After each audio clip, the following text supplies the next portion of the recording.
नमस्कार, पाहूयात आजच्या काही ठळक घडामोडी। आजीला केली नातवाने बेदम मारहाण। स्वतःची कागदपत्र परत मागायला गेलेल्या 65 वर्षीय महिलेला नातवाने मारहाण केली। जाब विचारण्यासाठी गेलेल्या काका आणि काकूलाही मारहाण केली। ही घटना काल रात्री रहाटणे येथील पवनानगर परिसरात घडली। या प्रकरणात शंकर नखाते यांनी सांगवी पोलीस ठाण्यात फिर्याद दिली आहे। त्यानुसार तेजस संतोष नखाते वय 24 याच्या विरुद्ध गुन्हा दाखल करण्यात आलाय। शंकर नखाते यांच्या आई यमुनाबाई नखाते या तेजसकडे स्वतःचे आधार कार्ड आणि पॅन कार्ड मागण्यासाठी गेल्या होत्या, मात्र कागदपत्र द्यायला नकार देऊन तेजसने त्यांना मारहाण केली। याबाबत विचारणा करण्यासाठी गेलेल्या शंकर नखाते आणि त्यांच्या पत्नीलाही तेजसने लाथाबुक्क्यांनी मारहाण करून सिमेंटचा गट्टूही डोक्यात घातला।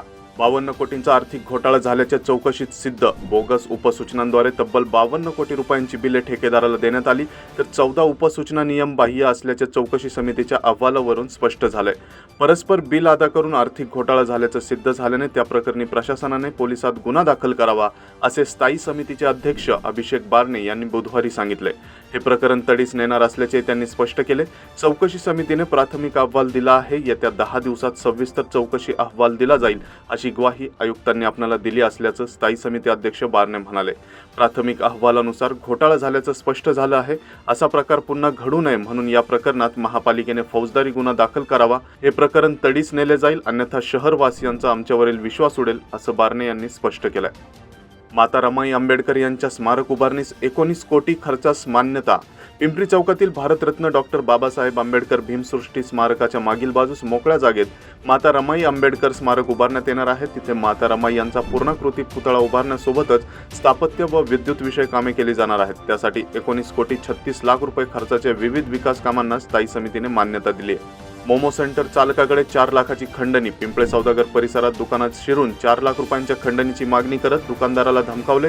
ही घटना काल रात्री 11च्या सुमारास पिंपळे सौदागर येथील कुणाल आयकॉन रोडवरील दुकानात घडली। या प्रकरणात करण सतन कापरी यांनी सांगवी पोलीस ठाण्यात फिर्याद दिली आहे। त्यानुसार सोपान गजानन बुलाके, राहणार पिंपळे सौदागर, ओंकार उद्धव बाबर आणि विवेक आंबोरे या तिघांना अटक करण्यात आली आहे। प्रदूषण करणारे 14 RMC plant seal. Pimpri Chinchwad शहरात वायू ध्वनी प्रदूषणात वाढ होत आहे।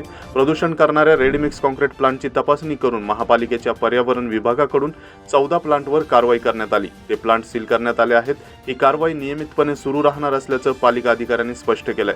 महापालिकेच्या उपद्रव शोध पथकामार्फत एकूण 22 आरएमसी प्रकल्पांची पाहणी करण्यात आली। तपासणी दरम्यान 14 प्लांटवर तात्काळ कारवाई करत त्यांना सील करण्यात आले। यामुळे धूळ नियंत्रणासाठी आवश्यक यंत्रणा नसणे, परिसरात पाण्याची फवारणी न करणे, उघड्यावर साहित्य साठवणे, धूळ नियंत्रणासाठी आवश्यक उपाययोजनांचा अभाव आदी गंभीर त्रुटी आढळून आल्या।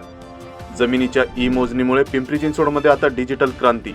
पिंपरी चिंचवड नगर भूमापन विभागाने डिजिटल प्रणालीचा वापर करत जमीन मोजणी प्रक्रियेत प्रगती साधली आहे।